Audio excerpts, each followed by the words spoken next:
माँ का स्वाभिमान। माँ, आपको क्यों नहीं समझ आता? कब से आपके पीछे चिल्लाए जा रहा हूँ। आपको क्यों मेरी खुशियां बर्दाश्त नहीं होती? क्यों आपको अपने बेटे का घर बसता हुआ अच्छा नहीं लगता? हद होती है यार। थक गया हूँ मैं आपको समझाते समझाते। बस, अब मैं और बर्दाश्त नहीं कर सकता। आप अपना सामान बांधो और निकल जाओ यहाँ से। बहुत बर्दाश्त कर लिया है मैंने आप लोगों को। मेरी पत्नी को आप लोगों की वजह से बहुत परेशानी होती है और मैं यह देख नहीं सकता। बेटा, ऐसा मत कह। मेरी दो दो बेटियां हैं। मैं बूढ़ी हो चुकी हूँ। एक तू ही तो हमारा सहारा है। मैं अपनी जवान बेटियों को लेकर कहाँ जाऊंगी? कहाँ कहाँ फिरूंगी? क्यों हमें दर दर की ठोकरें खाने के लिए मजबूर कर रहा है? तुम मेरी सगी औलाद हो। तुम ही हमारे साथ ऐसा करोगे तो हमें कौन सहारा देगा? बेटा, हम तो तुझे परेशान भी नहीं करते और घर का भी सारा काम कर देते हैं। मेरी दोनों बेटियां तेरी पत्नी की मदद करती हैं। फिर तुझे क्यों परेशानी हो रही है? अपनी सास कौशल्या जी की आवाज सुन। उनकी बहू शीतल तमकते हुए आई और झल्लाकर बोली, अच्छा, बड़ा आसान करती है तेरी बेटियां तो मेरा काम। सारी की सारी गंवार है। तुम कम थी जो बेटियों का बोझ भी मुझ पर डाल दिया तुम लोगों की वजह से। मैं अपने फ्रेंड्स को घर पर नहीं बुला सकती। वह लोग मेरा मजाक बनाते हैं क्योंकि तुम बिल्कुल गांव के गंवार हो। ना ओढ़ने पहनने का ढंग है, ना बात करने की तमीज है, ना उठने बैठने का तरीका है। तुम्हारी वजह से मेरा मजाक बनता है और यह मैं हरगिज बर्दाश्त नहीं कर सकती। हम इतनी अच्छी हाई क्लास सोसाइटी में रहते हैं, लेकिन तुम्हारी वजह से हमारी बहुत बदनामी होती है और मैं भी बहुत अमीर घराने की हूँ। इसलिए सासू माँ, थोड़ा लिहाज रखिए अपने बेटे बहू की इज्जत का और चुपचाप से अपनी बेटियों को लेकर यहाँ से रफा दफा हो जाइए। फालतू का ड्रामा करने की कोई जरूरत नहीं है। मैं भी चैन की सांस लूंगी और आप भी। अब चैन सुकून से रहना। दोस्तों, इससे पहले कि कहानी में आगे बढ़े, हमारा प्रोत्साहन बढ़ाने के लिए वीडियो को एक बार लाइक शेयर कर दीजिए और हमारे चैनल को भी सब्सक्राइब कर लीजिए। तब कौशल्या जी बहू शीतल के आगे गिड़गिड़ाते हुए बोली, बहू, हमारे साथ ऐसा मत करो। तुमने हमें घर के पीछे वाला एक ही कमरा तो दे रखा है। हम उसी में तो रहते हैं। इतने बड़े घर में तुम अकेले रहती हो। अगर तुम ऐसा चाहती हो तो हम घर में भी कदम नहीं रखेंगे, लेकिन हमें इस घर से बाहर मत करो। बहू, हमारी मजबूरी को तो समझो। मेरी दो दो जवान बेटियां हैं। मैं इन्हें लेकर कहाँ जाऊंगी? तुम भी किसी की बेटी हो, जरा तो रहम करो। तब शीतल सास को धुतकारते हुए बोली, देख बुढ़िया, अपनी इन गंवार बेटियों की तुलना मुझसे मत कर। मुझ में और इनमें जमीन आसमान का फर्क है। तुम्हारी औकात ही क्या है मेरे सामने? तब कौशल्या जी बेटे आकाश की ओर आशा भरी नजरों से देखते हुए कहती हैं कि बेटा, जब तेरे बाबूजी इस भरी दुनिया में हमें अकेला छोड़कर गए थे, तब उन्होंने तुझसे वादा लिया था कि तू हमारा ख्याल रखेगा, अपनी दोनों बहनों की बहुत अच्छे से शादी कराएगा, एक भाई होने का फर्ज तो बखूबी निभाएगा। फिर तू हमारे साथ कैसे ऐसा कर सकता है? और तेरे कहने पर तो मैंने गांव का घर और जमीन बेच दी, क्योंकि तू बोल रहा था कि माँ, तुम वह जमीन बेच दो, मैं तुम्हें अपने घर में रख लूंगा। तो फिर अब क्या परेशानी हो गई? हम कहाँ जाएंगे? हमारे पास और कोई साधन भी तो नहीं है। तू क्यों नहीं समझता? और अब इस बीच मझधार में हमें छोड़ रहा है, अपनी जिम्मेदारियों से पीछे हट रहा है। तभी बहू शीतल एक बैग में सारे कपड़े पैक करके सास कौशल्या जी के सामने फेंकती है और अपने पति आकाश से कहती है कि या तो अपनी माँ और बहनों को यहाँ से अभी के अभी निकाल दो, वरना मैं अपने मायके चली जाऊंगी और पापा से भी कह दूंगी कि वह अपने बिजनेस पार्टनर किसी और को बना ले और आपको कंपनी से बाहर कर दे। फिर रह लेना सुकून से अपनी माँ और बहनों के साथ। मुझे तुम्हारे साथ रहने में कोई दिलचस्पी नहीं है, रोब जमाते हुए शीतल बोली। तब आकाश बोला, शीतल, तुम कैसी बातें करती हो? तुम्हें पता है ना, मैं तुम्हारे बिना नहीं रह सकता। और तुम बार बार यहाँ जाने की बात मत किया करो। मैं बात को संभाल रहा हूं ना, तुम बिल्कुल भी फिक्र मत करो। माँ, आप क्यों नहीं समझ रही? देख रही है ना कि बेटे का घर आपकी वजह से तबाह होने जा रहा है। तो फिर क्यों नहीं चली जाती आप यहाँ से हमें छोड़कर? मुझे अब कुछ नहीं सुनना। अभी के अभी यहाँ से निकल जाओ और वापस कभी मत आना। दरअसल आकाश अपने ससुर की कंपनी का पर्सनल असिस्टेंट था और जिस बंगले में वह शान और शौकत के साथ रह रहा था, वह उसके ससुर जी का दिया हुआ था, जिसकी वजह से शीतल उस पर बहुत ज्यादा रोब जमाती और अपनी हर बात मनवा लेती।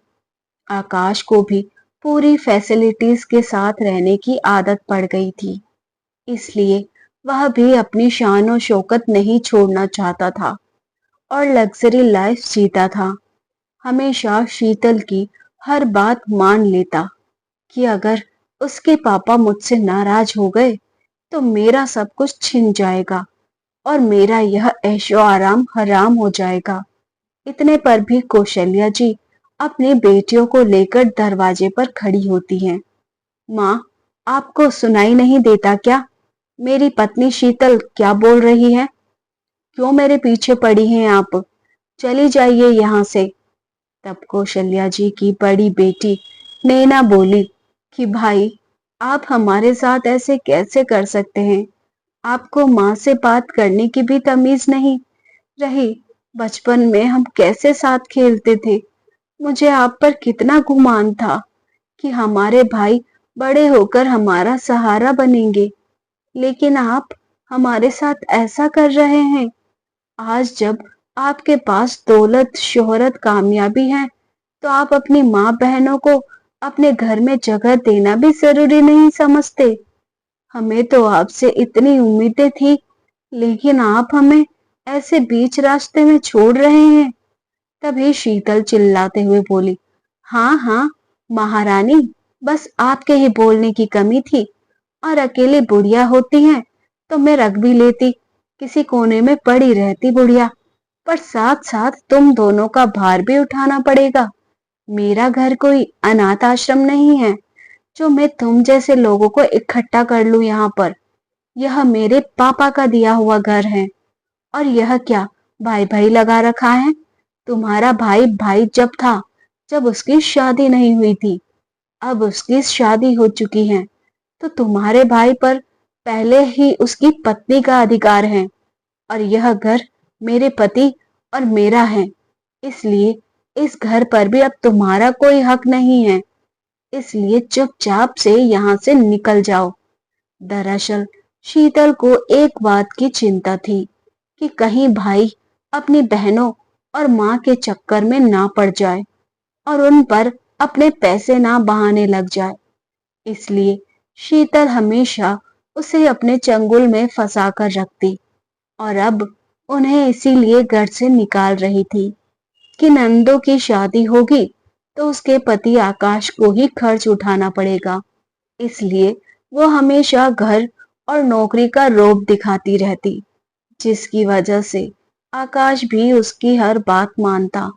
अब शीतल बोली, बुढ़िया, कब से तुझे समझा रही हूँ, तू बहरी हो गई है क्या? सामान उठाओ और अभी के अभी निकल जाओ यहाँ से। दिमाग मत खराब करो। अपनी माँ का अपमान होते देख नैना फिर से बोली, भाभी, अपनी जुबान अपने मुंह तक रखो। अब एक शब्द भी मत बोलना मेरी माँ को। बहुत बेइज्जत कर लिया आपने हमारी। अगर इसके आगे कुछ कहा तो मुझसे बुरा कोई नहीं होगा, यह जान लो आप। तब शीतल इतराते हुए बोली, अच्छा, छोटा पैकेट बड़ा कमाल, नखरे तो देखो। इनके जैसे कहीं की मालकिन हो। भाभी, मालकिन हो या महारानी हो, आपको इससे क्या लेना देना। हम आपकी फालतू की बकवास नहीं सुनेंगे। जब तक आपके घर में थे तब तक अपनी माँ की वजह से सहन करती थी, लेकिन अब और नहीं। और आपके घर में फ्री में नहीं रहते थे, हम सारे घर का काम संभालते थे। जितना आपके घर के नौकर नहीं करते उतना काम हम करते थे अकेले। इसलिए ज्यादा अक्कड़ मत दिखाइए। इसका पता तो आपको तब चलेगा जब हम चले जाएंगे और आपको काम के लिए काम वाली बाई रखनी पड़ेगी। तब दिखाना अपने पैसों का रोब। तब शीतल आकाश से बोली, देख रहे हो अपने बहन को। आकाश, रस्सी जल गई पर बल नहीं गया। अकड़ तो देखो महारानी की, जैसे कहीं की मालकिन हो। भाभी, यह अक्कड़ नहीं है, यह मेरा स्वाभिमान है और आप मेरी माँ के स्वाभिमान के साथ खिलवाड़ नहीं कर सकती। अब कौशल्या जी अपनी बेटी नैना को चुप करते हुए बोली कि बेटी, तू चुप हो जा। भगवान सब देखता है। हमें नहीं पता था कि बेटा शादी के बाद शहर आकर इतना बदल जाएगा और हमें ऐसे दिन देखने को मिलेंगे। दुख तो इस बात का है कि बहू तो पराया खून है, लेकिन बेटा तो अपना ही था। बेटे ने भी हमारे साथ ऐसा किया। अब तो बेटा भी पराया हो गया और बहू, आज तो हम जा रहे हैं इस घर से, लेकिन जिस पैसे और रुतबे का तुम इतना घमंड कर रही हो, देखना इस घमंड को एक दिन मेरी बेटियां चूर चूर कर देगी और तुम हमसे माफी मांगोगे। माफी? और तुमसे? भिखारिन कहीं की, कब से तुम्हें अपने घर में रखा था। अब चैन से सांस लूंगी। और क्या ही कर लेंगी तेरी बेटियां? ज्यादा से ज्यादा किसी के घर के झाड़ू पोछा कर लेंगी। नौकरानी बनने के अलावा क्या ही बन जाएगी तेरी बेटियां, बोझ कहीं की। कहते हुए बहू ने अपने घर का दरवाजा बंद कर दिया। तीनों माँ बेटियां बाहर की तरफ निकल गई और जाते हुए छोटी बेटी बोली कि माँ, अब हमारा क्या होगा, हम कैसे रहेंगे। तब कौशल्या जी बोली कि बेटी, तू फिक्र मत कर, अभी हमारा बुरा वक्त है, निकल ही जाएगा। जिंदगी में दुख सुख तो आता ही रहता है, हमें हिम्मत नहीं हारनी है। कौशल्या जी को अपने बेटे का यह व्यवहार अंदर तक खाए जा रहा था। उनका मन कर रहा था कि वह जोर जोर से रो पड़े। बेटियों के सामने वह नहीं रोना चाहती थी, क्योंकि अगर वही नहीं समझी तो उनका क्या होगा। यह सोचकर वह हिम्मत बांधे हुए थी। बेटी, ईश्वर हमारी परीक्षा ले रहा है। पहले तेरे बाबूजी हमें छोड़कर चले गए और अब तेरे भाई आकाश ने हमें छोड़ दिया। बुरा समय है, बीत जाएगा और जल्दी ही हमारे अच्छे दिन आ जाएंगे। तुम फिक्र मत करो। कौशल्या जी की दोनों ही बेटियां बहुत ज्यादा हिम्मत वाली थी। हमेशा कौशल्या जी के साथ कंधे से कंधा मिलाए खड़ी रहती। अब शाम होते होते उनको जोरों की भूख लगने लगी। खाने की तलाश में तीनों माँ बेटियां घूमने लगी। तब पास में ही मंदिर पर प्रसाद बंट रहा था। प्रसाद खाकर उन्होंने अपनी भूख को शांत किया। अब एक दो दिन वह वहीं पर रहे। तब कौशल्या जी बोली कि बेटी, ऐसे तो हमारा गुजारा नहीं होगा, हमें कोई काम करना ही होगा। तब उनकी बड़ी बेटी नैना बोली कि माँ, काम के लिए तो पैसे चाहिए होंगे, ऐसे तो हम कोई काम नहीं कर पाएंगे। तब कौशल्या जी अपने कान की बालियां और पैरों से पायल निकालकर कहती हैं कि यह बेचकर हम कोई छोटा मोटा काम शुरू करेंगे। तब नैना बोली कि माँ, हम यहाँ शहर में किसी को अच्छे से जानते भी नहीं हैं, हम कहाँ जाएंगे, कहाँ भटकते फिरेंगे। तभी कौशल्या जी को सामने से एक सेठ सेठानी आते हुए दिखे। देखने में बहुत ही ज्यादा अमीर दिख रहे थे। तब कौशल्या जी उनके पास जाती हैं और उन्हें वह बाली और पायल दिखाकर कहती हैं कि साहब, आप बहुत बड़े आदमी लग रहे हैं, हमारी मदद कर दीजिए, यह सामान खरीद लीजिए, मुझे पैसों की सख्त जरूरत है। मैं यहाँ पर किसी और को नहीं जानती हूँ, इसलिए मुझे यह बाली पायल खरीद लीजिए और मुझे कुछ पैसे दे दीजिए, जिससे मैं अपना काम शुरू कर सकूं। वे दोनों सेठ सेठानी काफी दयालु प्रवृत्ति के लोग थे। लेकिन आप यह क्यों बेचना चाहते हैं? कोई काम भी तो कर सकती हैं। तब कौशल्या जी बोली कि साहब, काम तो पैसों से ही शुरू होगा, और आप चाहे तो यह चेक करा लीजिए, खरे सोने के हैं। मुझे यह बेचने पड़ रहे हैं मजबूरी में, मेरी दो दो जवान बेटियां हैं। इतना बोलते ही कौशल्या जी की आंखों से झरझर आंसू बहने लगे। जब उन्होंने कौशल्या जी की बेटियों के बारे में पता किया तो वह उनकी तरफ उंगली करते हुए दिखाने लगी। तब वह दोनों सेठ सेठानी उनसे वह सामान खरीद लेते हैं और पैसे दे देते हैं। तब पूछते हैं कि तुम इतने से पैसे का क्या करोगी? यह तो कुछ दिन में ही खत्म हो जाएंगे।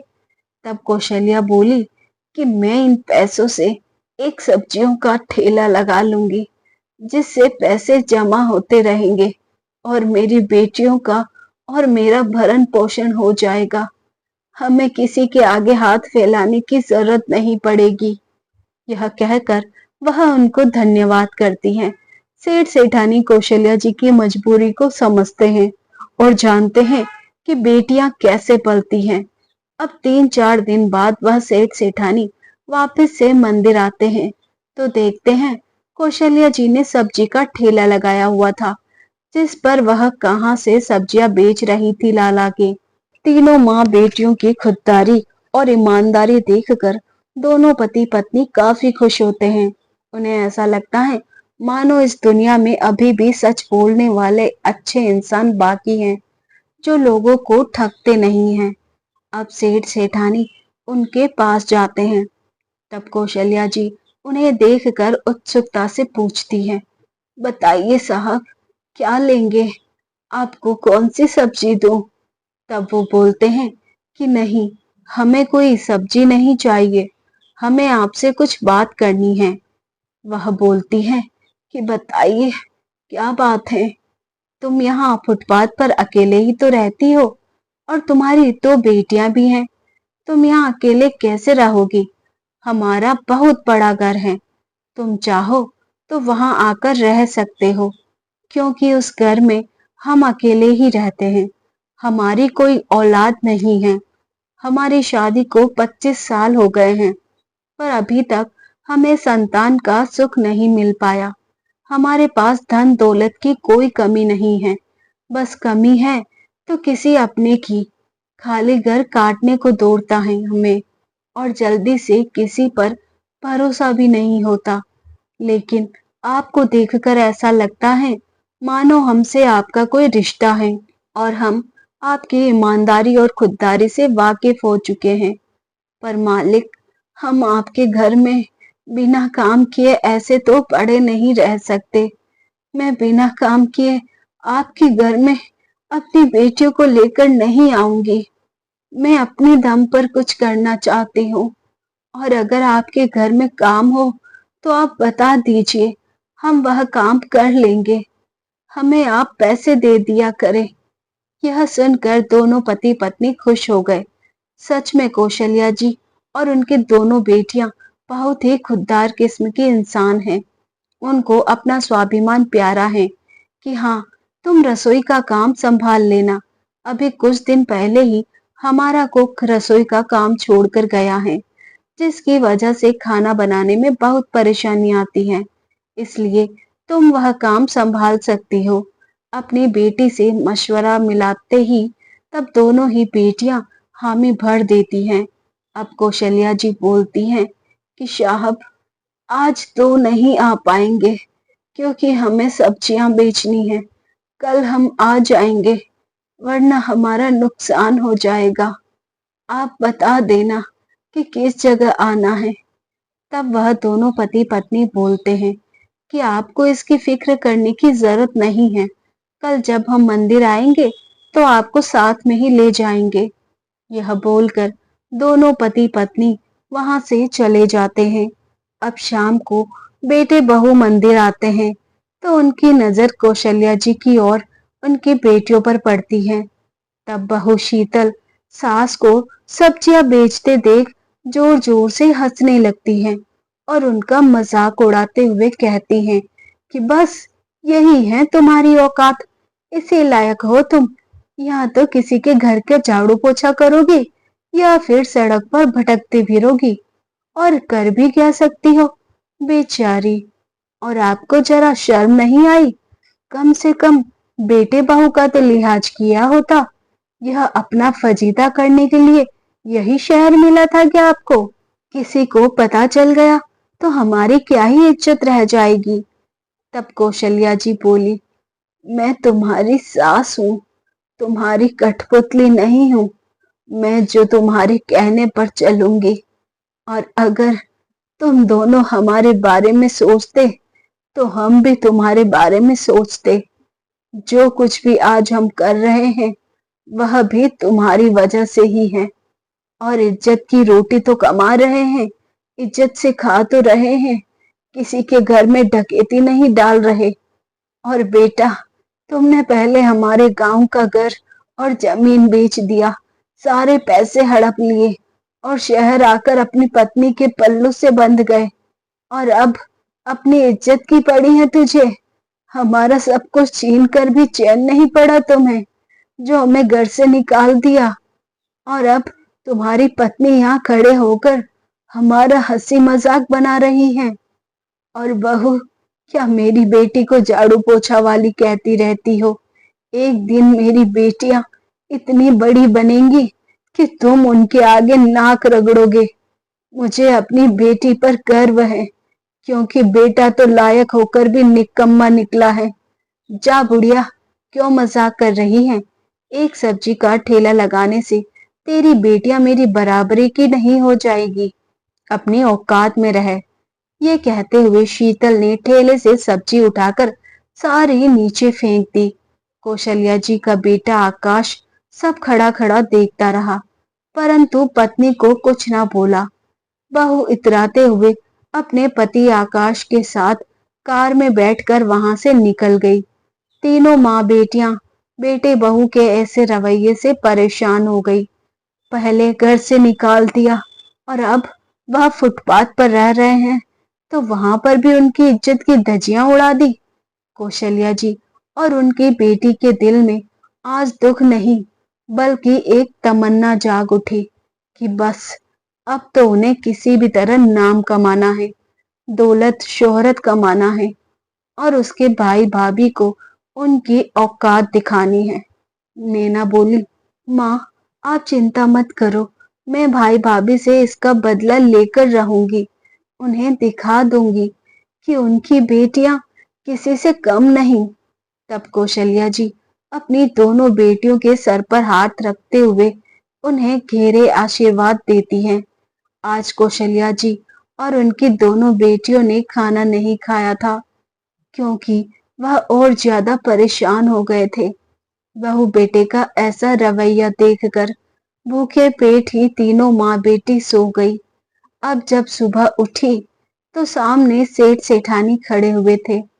पहले उन्होंने ईश्वर के दर्शन किए, उसके बाद कार में बैठकर उनके घर चली गई। आखिरकार वह वहां पर पहुंच गई। वाकई सेठ सेठानी का घर किसी बंगले की भांति बना हुआ था और इतने बड़े घर में रहने वाले सिर्फ दो ही व्यक्ति थे। अब वह वहीं पर एक कमरे में रहने लगी और रसोई का काम संभालने लगी। अब घर की मालकिन ने देखा कि कौशल्या जी की दोनों बेटियां घर का सारा काम निपटाने के बाद कुछ पढ़ रही होती हैं। वह उन्हें देखकर उत्सुकता से पूछती हैं कि और बताओ बेटी, क्या कर रही हो? लगता है तुम्हें पढ़ने लिखने का बहुत शौक है। तब कौशल्या जी की दोनों ही बेटियां बोली कि हाँ, हमें पढ़ने लिखने का बहुत शौक है, लेकिन जब से बाबूजी गए हैं तब से माँ पर सारी जिम्मेदारियां आ गई। उसके बाद हमारी पढ़ाई छूट गई क्योंकि कॉलेज की फीस भरना होता है ना, और भी बहुत सारी चीजें होती हैं। तब सेठानी जी बोली कि इसमें कौन सी बड़ी बात है, अगर तुम्हें पढ़ने का शौक है तो मैं तुम्हारा एडमिशन करवाऊंगी। अब सेठानी की बात सुनकर दोनों बेटियों को बहुत खुशी हुई। उनका दिल बाग बाग हो गया। बेटियों को भी पढ़ने लिखने का बहुत ज्यादा शौक था, इसलिए वह मना ना कर पाई और सेठानी ने उनका एडमिशन एक अच्छे कॉलेज में करवा दिया। अब बड़ी बेटी नैना ने ग्रेजुएशन किया और यूपीएससी की तैयारी करने लग गई, जबकि छोटी बेटी राधा ने एलएलबी किया और वकालत के लिए पढ़ाई करने लगी, क्योंकि उनका सपना था वह पढ़ लिख कर अपने माँ बाप का नाम रोशन करे और अपनी माँ का स्वाभिमान बने। पढ़ लिख कर दोनों ही बेटियां कामयाब हो गई। एक बेटी आईएएस ऑफिसर तो दूसरी वकील बन गई। कौशल्या जी की जिंदगी में फिर से खुशी की उमंगें भरने लगी। उन्हें अपनी बेटियों को सफलता पाते देख बहुत ज्यादा खुशी हुई। उन्होंने सेठ और सेठानी जी का धन्यवाद किया। साहब, अगर आपका सहारा ना होता तो मेरी बेटियां आज इतना बड़ा मुकाम हासिल ना कर पाती। सब आपकी ही दया दृष्टि है। तब सेठ सेठानी बोले कि आप कैसी बातें कर रही हैं? यह तो बच्चियों की लगन और मेहनत का ही नतीजा है। हमने तो बस अपना फर्ज निभाया है, और इंसानियत भी कोई धर्म होता है? आप क्यों बार बार हमें शर्मिंदा करती हैं? इधर बेटे बहू की जिंदगी में अकाल पड़ चुका था। शीतल के पिता की कुछ दिन पहले मृत्यु हो चुकी थी, जिसकी वजह से कंपनी का सारा भार आकाश के कंधों पर आ गया। हालांकि आकाश कंपनी में शीतल के पिता का पर्सनल असिस्टेंट था, परंतु उसे क्या काम कैसे करना है यह सब उसको पता नहीं था, और ना ही उसे बिजनेस करना आता था, जिसकी वजह से उसे एक बहुत बड़ा घाटा हुआ बिजनेस में, और भरपाई न करने की वजह से उसको काफी नुकसान हो गया, जिसकी वजह से उसकी शान और शौकत, बंगला गाड़ी सब कुछ छिन गया। अब कोई काम तो बचा नहीं था उसके पास। सारा दिन इधर से उधर भटकता रहता। एक दिन उसने अपनी बहन नैना को कार में बैठकर जाते हुए देखा तो आकाश भौंचक्का रह गया। उसने काफी आवाज लगाई नैना को, परंतु नैना को आवाज ही नहीं आई, या उसने सुना ही नहीं। अब आकाश पीछे पीछे उसके घर तक चला गया। नैना कार से उतरकर घर के अंदर चली गई और आकाश उसके मुंह को ताकता रह गया और घर को देखता ही रह गया कि इतने बड़े घर में यह क्या कर रही है और इतनी बड़ी गाड़ी में कैसे हो सकती है यह। उसे अपनी आंखों पर ही विश्वास नहीं हो रहा था, इसलिए वह वापस उल्टे पैर अपने घर लौट गया और आकर अपनी पत्नी को सारा हाल बताया कि उसकी माँ और बहन बहुत अमीर हो चुकी हैं, बड़े बंगले में रहती हैं, पूरी शान और शौकत के साथ, और एक हम हैं, उनसे इतने पीछे रह गए। तब शीतल बोली, अजी, आप क्यों झूठ बोल रहे हैं? उनकी क्या ही औकात कि वह हमसे आगे बढ़े। भला कोई सब्जी बेचकर भी इतने आगे निकल सकता है क्या? जरूर वह घर किसी और का होगा, या आपको कोई गलत फहमी हुई होगी। नहीं शीतल, मैं बिल्कुल ठीक से देख कर आ रहा हूँ, वह नैना ही थी। अब अपने पति आकाश की बात शीतल को बड़ी हैरानी होती है सुनकर, और उससे ज्यादा दुख होता है। शीतल बोलती है कि आकाश, अगर वह इतनी ही अमीर हो गई है तो उनके पास जरूर बहुत पैसा होगा, और तुम्हें पता है ना, पापा का बिजनेस डूब गया है, इतना बिजनेस में घाटा हो गया। मेरे ख्याल से तुम्हें अपनी माँ के पास जाकर उनसे मदद मांगनी चाहिए और पापा के बिजनेस को फिर से ऊंचाइयां देनी चाहिए। किस मुंह से जाऊं मैं वहां? पर पहले तो तुम ही ने उनको धक्के मारकर घर से निकलवा दिया था। अब कौन सा मुंह लेकर जाऊं मैं वहां? पर आकाश, तुम यही मुंह लेकर जाओ, वह तुम्हारी माँ है और माँ का दिल एकदम पसीज जाता है अपने बच्चों के लिए। जरूर वह तुम्हारी मदद कर देंगी, मुझे पूरा भरोसा है। एक माँ अपने बच्चों को कभी खाली हाथ नहीं भेजती, भले ही बच्चे कितना भी कुछ कर ले। माफी मांग लेना, रो लेना, पर पैसे लेकर ही आना, वरना तुम ऐसा करो, तुमसे कुछ नहीं होने वाला। मैं ही तुम्हारे साथ चलती हूँ, देखती हूँ कि बुढ़िया ने कैसा बंगला और कैसी गाड़ी खरीदी है। पता नहीं 2 टके की बुढ़िया के पास इतनी दौलत कहाँ से आ गई। कहते हुए शीतल अपने पति आकाश की बाइक पर बैठकर सास के पास पहुंचती है। देखो शीतल, यही है माँ का घर, यहीं पर मेरी बहनें और माँ रहती है। अरे, आपको गलत फहमी है, उस 2 टके की बुढ़िया के पास कहाँ इतनी दौलत होगी जो इतना महंगा घर खरीदे। घर देख रहे हो, पूरे बंगले की तरह लग रहा है। जरूर किसी ने इनको सहारा दिया होगा, तभी तो, वरना उनके पास तो फूटी कोड़ी तक नहीं थी।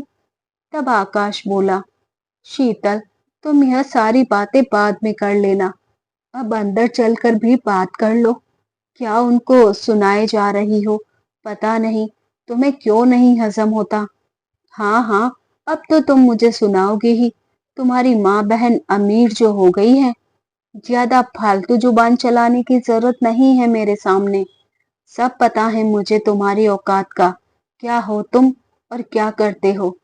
शीतल अपने पति आकाश को धुतकारते हुए बोली।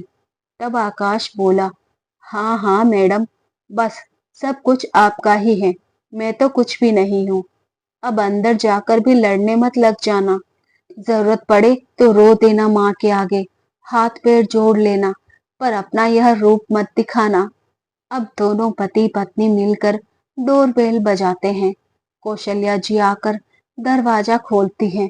जब बेटे बहू कौशल्या जी को देखते हैं तो उनका मुंह खुला का खुला रह जाता है, क्योंकि कौशल्या जी बहुत ही चुस्त दुरुस्त और सिल्की की साड़ी पहने हुए थी और गले में सोने का हार पहना हुआ था। एकदम मैम साहब लग रही थी। हालांकि जब बेटे बहू के घर पर वह रहती थी तो दुबली पतली और एक नौकरानी की भांति दिखती थी। तब कौशल्या जी अपने बेटे बहू को बोलती हैं, क्या हुआ बहू, क्या आंखें फाड़े देखे जा रही हो, क्या चाहिए, क्यों आए हो यहाँ। तभी बहू सास के पैरों को पकड़ लेती है और रोते हुए घड़ियाली आंसू बहाने लगती हैं कि माँ जी, हमें माफ कर दीजिए, हमसे बहुत बड़ी गलती हो गई। मैं अपनी गलती का प्रायश्चित आपके पास रहकर करना चाहती हूँ। हमें अकेला मत छोड़िए, हम दुख की घड़ी में कहाँ जाएं, आपके सिवा हमारा कोई सहारा नहीं। बेटा भी बहू के साथ साथ रोते हुए ढोंग करने लगा कि माँ, मैं बहुत परेशान हूँ, मेरा बिजनेस घाटे में चला गया, जिसकी वजह से मेरे पास अब कोई काम नहीं है। वापस से बिजनेस को चलाने के लिए मुझे पैसों की जरूरत है। आप अगर हमारी मदद कर देंगे तो हमें सहारा मिल जाएगा।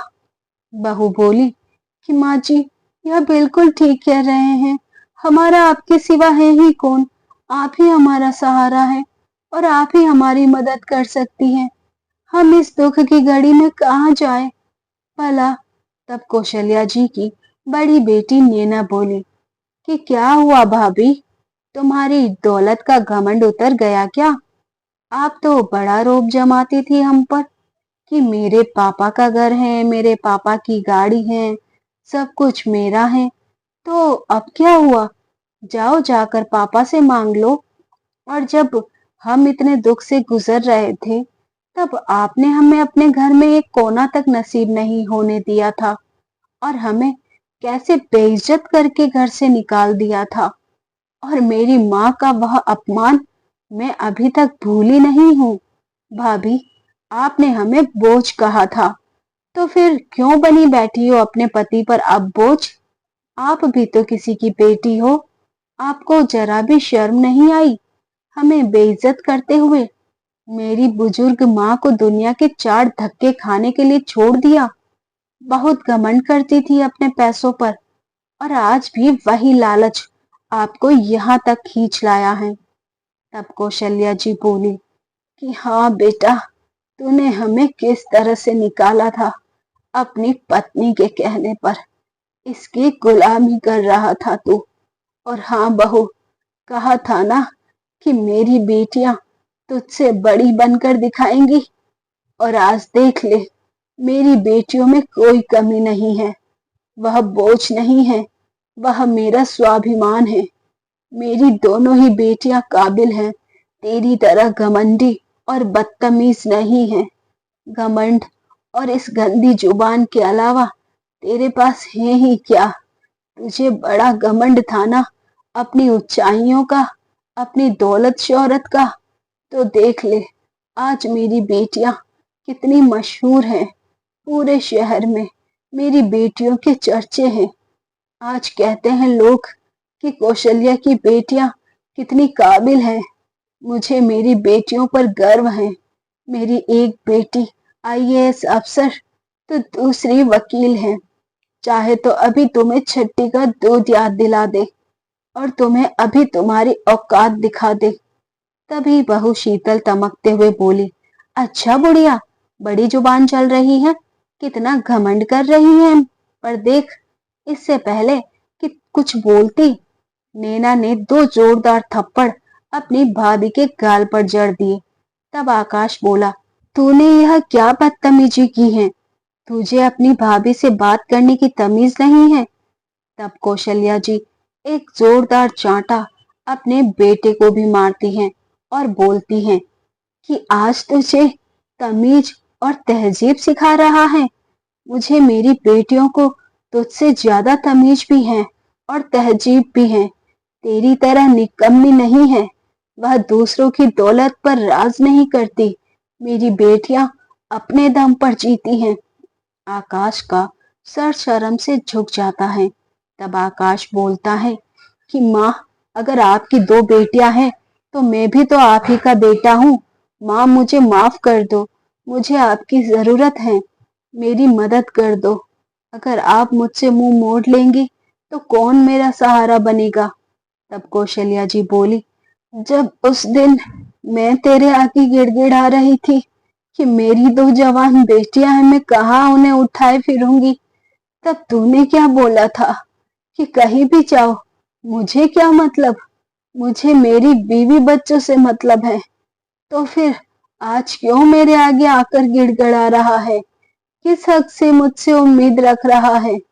तुझसे अच्छा तो मेरी एक बेटी अगर और हो जाती तो मुझे वह इतनी कठिनाई के दिन ना देखने देती।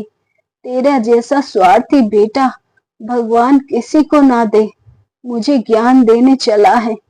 उस दिन मैं और मेरी बेटियां जब सब्जी बेच रहे थे तो तेरी पत्नी ने भरी महफिल में हमारा कितना अपमान किया।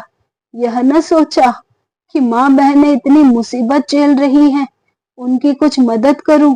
मदद करने की बजाय अपनी पत्नी का खड़े खड़े मुंह देखता रहा, और आज यहाँ पर मुंह उठाए चला आया कि माँ मदद कर दो। यह न सोचा कि माँ क्या खाएगी, बहनें कहाँ रहेंगी, कैसे अपना गुजारा करेंगी। लेकिन नहीं, तुझे तो अपनी दौलत का घमंड था। जब कल तूने हमारे लिए नहीं सोचा तो हम क्यों तेरा आज संवारे। और बहू, तुम भगवान नहीं हो जो इतना घमंड लिए घूमती हो। यह पैसा तो धरा का धरा ही रह जाएगा।